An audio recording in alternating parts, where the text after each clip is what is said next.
معزز سامعین، السلام علیکم ورحمۃ اللہ وبرکاتہ۔ آج کے اس ویڈیو میں ہم آپ کو بتائیں گے کہ آپ صلی اللہ علیہ وسلم نے متعدد نکاح کیوں کیے تھے۔ نبوی علم و حکمت کو انسانیت تک منتقل کرنے میں اہم ترین رول اگر کسی نے ادا کیا ہے تو وہ صحابہ کرام اور امہات المومنین کی مقدس شخصیات ہیں۔ بلکہ اگر یہ کہا جائے کہ امہات المومنین نے دعوتی میدان میں ہر اول دستہ کا کام انجام دیا ہے تو بیجا نہ ہوگا۔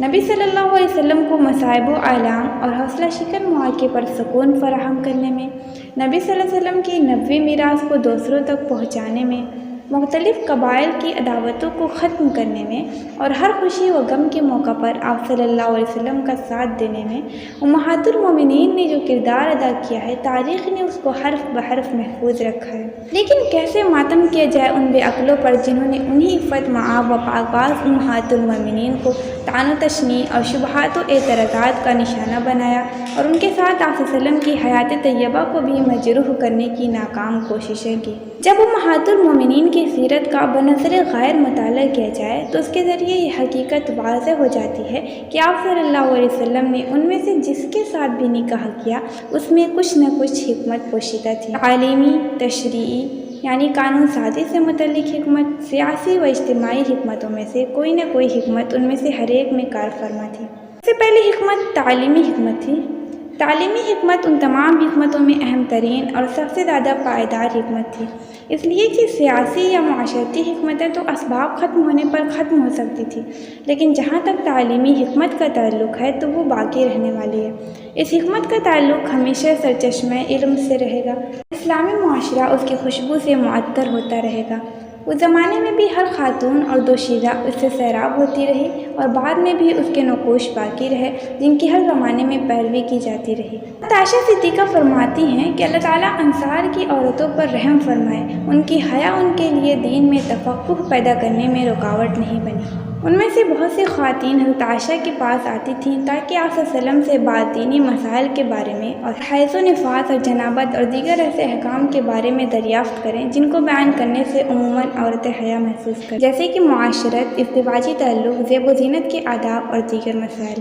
ایک معروف بات ہے کہ سنت مطہرہ صرف نبی صلی اللہ علیہ وسلم کے اقوال ہی تک محدود نہیں ہے، بلکہ آپ کے اقوال، افعال اور تقریرات، یعنی آپ صلی اللہ علیہ وسلم کے سامنے کوئی عمل کیا گیا اور آپ صلی اللہ علیہ وسلم نے اس پر سکوت فرمایا ہو تو اس کو تقریر کہتے ہیں، ان تمام پر حاوی ہے اور ان تمام کا تعلق تشریع اور قانون سازی سے ہے جس کی اتباع امت پر واجب ہے۔ لہذا آپ صلی اللہ علیہ وسلم کے گھریلو اعمال و واقعات ہم تک کون پہنچاتا؟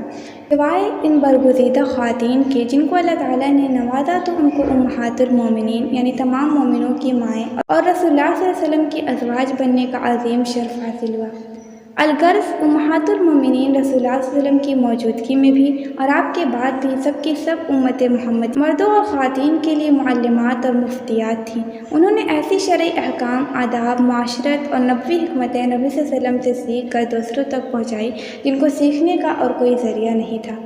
دوسری حکمت تشریعی یعنی قانون سازی کی تھی۔ اس حکمت کی واضح ترین مثال حضرت زینب بنت جحش رضی اللہ عنہا سے آپ صلی اللہ علیہ وسلم کا نکاح ہے۔ چنانچہ امام بخاری اور مسلم نے عبداللہ بن عمر سے روایت نقل کی ہے کہ انہوں نے فرمایا، رسول اللہ صلی اللہ علیہ وسلم کے غلام زید بن حارثہ کو ہم زید بن محمد کے نام ہی سے پکارا کرتے تھے، یہاں تک کہ قرآن کی یہ آیت نازل ہوئی، ادعوہم لآبائہم ہوا اقسط عند اللہ۔ اس کے بعد آپ صلی اللہ علیہ وسلم نے ان سے فرمایا، تم زید بن حارثہ ہو۔ نبی صلی اللہ علیہ وسلم نے حضرت زید رضی اللہ عنہ کی شادی پھوپھی زاد بہن حضرت زینب بنت جحش کے ساتھ کی تھی، لیکن یہ غیر کفو کا نکاح تھا، چنانچہ وہ حضرت زید کے ساتھ سختی کا معاملہ کرتی تھی۔ ان کو ہمیشہ یہ احساس رہتا تھا کہ حضرت زید نبی کریم صلی اللہ علیہ وسلم کے متبنہ بننے سے پہلے بس ایک غلام تھے۔ چنانچہ حضرت زید رضی اللہ عنہ نے حضرت زینب رضی اللہ عنہ کو طلاق دے دی تو اللہ تعالیٰ نے اپنے رسول صلی اللہ علیہ وسلم کو حضرت زینب سے نکاح کرنے کا حکم دیا تاکہ متبنہ بنانے کی بدعت ختم ہو جائے۔ نبی صلی اللہ علیہ وسلم کو منافقین کی جانب سے اس بات کا خوف لاحق ہوا کہ کہیں اس بات کو بنیاد بنا کر یہ پروپیگنڈا عام نہ کر دیں کہ نبی صلی اللہ علیہ وسلم نے اپنے بیٹے کی بیوی یعنی بہو سے شادی کر لی۔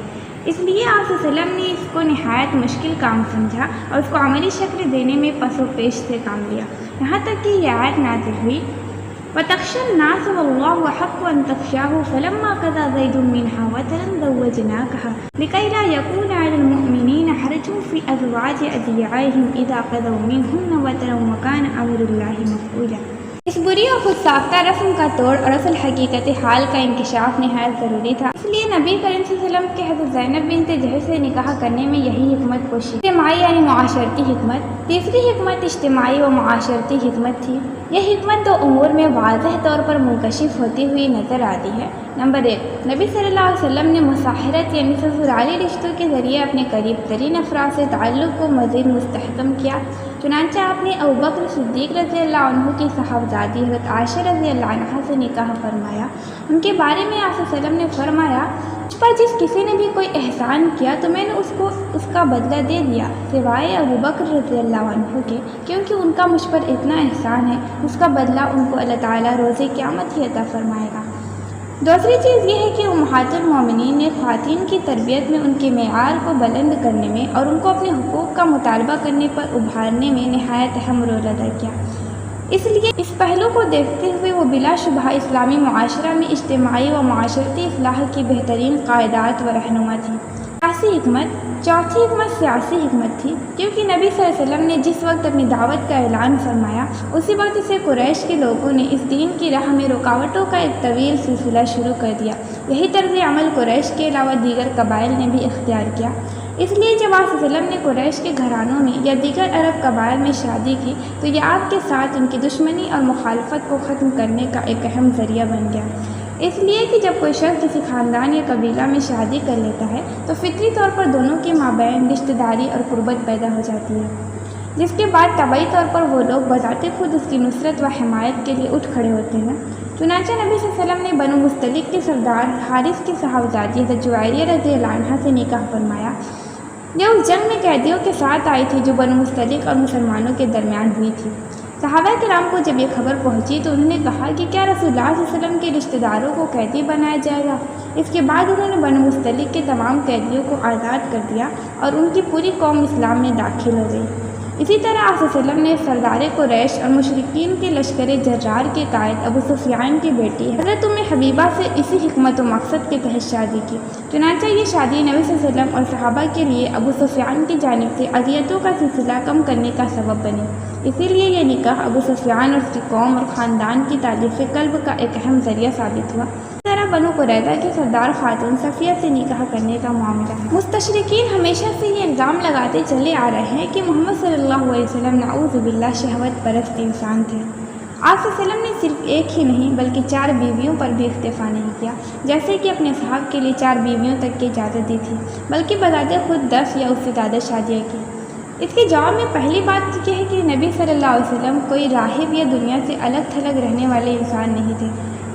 آپ عورتوں کو کوئی شجر ممنوعہ نہیں سمجھتے تھے اور آپ صلی اللہ علیہ وسلم اپنی ازواج سے محبت بھی فرماتے تھے۔ جن مذاہب اور قوانین نے بھی اپنے متبعین پر عورت کی محبت اور جائز بیویوں کے بارے میں پابندی عائد کر دی تو وہ قومیں انحطاط و زوال، برائیوں اور گناہوں کے گڈھے میں جا گریں۔